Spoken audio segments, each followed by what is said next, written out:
Bonjour, je m'appelle Lucie Pigeot et je suis actuellement en deuxième année de thèse en co-encadrement entre le CEREMA, l'école centrale de Nantes et l'entreprise Aegis. Ma thèse porte sur l'étude du comportement d'un limon traité à la chaux et au liant hydraulique durant ses phases d'hydratation. Dans le but de s'approcher au mieux des conditions de cure in situ des sols traités, un protocole expérimental a été mis en place afin de reproduire en laboratoire une cure avec une pression de confinement. En effet, au sein de remblais traités de grande hauteur, des pressions sont appliquées sur le sol en hydratation, ce qui n'est pas pris en compte dans les essais normalisés pour lesquels les éprouvettes de sol traités sont stockées à pression atmosphérique. Des éprouvettes ont été prélevées sur un site afin de comparer le comportement de ce sol ayant eu une cure in situ à des éprouvettes confectionnées en laboratoire. Pour cela, des sacs d'un sol limoneux ont été envoyés à la plateforme d'essai de mécanique des sols du CEREMA Méditerranée d'Aix-en-Provence, qui fait partie de l'équipe de recherche Géocode. Avant d'aller plus loin, faisons une pause, que je vous explique les principaux objectifs de ma thèse.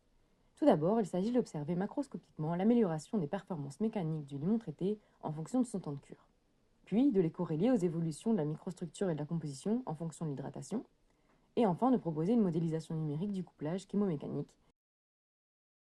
La première étape de la campagne expérimentale est la réalisation des éprouvettes de sol. Elles ont toutes été réalisées scrupuleusement de la même manière. Le limon humide a été mélangé à 1% de chaux et 5% de liant hydraulique rocase avant d'être placé en une seule couche dans un moule de 5 cm de diamètre. Le mélange a été compacté statiquement jusqu'à atteindre une hauteur des éprouvettes de 10 cm. Une fois pesée et mesurée, l'éprouvette est prête à être utilisée pour un des essais de mécanique des sols réalisés au CEREMA. Des vérifications de la teneur en eau des éprouvettes sont réalisées régulièrement. Les éprouvettes sont testées après des temps de cure normalisés, mais aussi en continu lors de leur premier mois de cure. Différentes conditions de cure ont été comparées. Des cures à 20 degrés à pression atmosphérique, des cures à 20 degrés avec l'application d'une pression de confinement, et des cures in situ provenant d'un remblai. Les essais mécaniques à l'échelle macroscopique réalisés au CEREMA permettent de connaître le comportement du limon traité et non traité sur une large plage de déformation. Un des axes majeurs de mes travaux de thèse est l'utilisation d'une colonne résonante pour la mise en œuvre d'essais de résonance en torsion sur des éprouvettes de sol traités. Ces essais non destructifs permettent de faire des mesures du module de cisaillement G et de l'amortissement à très petite distorsion, environ 10-5. En réalisant des mesures en continu sur une éprouvette pendant ses premiers mois de cure, il est possible d'en suivre l'hydratation. Pour cela, les éprouvettes sont placées dans la cellule de manière à ce que le bas de l'éprouvette soit fixe et que le haut puisse être sollicité. Pour une amplitude donnée, la fréquence de résonance du matériau est déterminée en maintenant une vibration forcée en rotation grâce aux bobines et aimants placés sur la tête. Les résultats des essais montrent une diminution du module G en fonction de la distorsion et une augmentation de l'amortissement. Afin de comprendre l'origine du gain mécanique observé macroscopiquement, une campagne expérimentale est menée en parallèle pour suivre l'évolution de la microstructure et de la composition du limon traité en fonction du temps.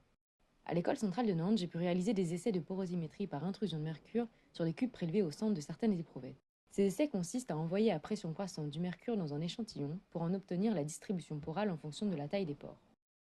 Pour étudier l'évolution de la morphologie du limon traité à l'échelle de l'éprouvette, j'ai eu l'opportunité de me rendre à l'université de Grenoble, au sein du laboratoire 3SR, pour réaliser des imageries 3D de 2 éprouvettes, à 0 et 28 jours de cure.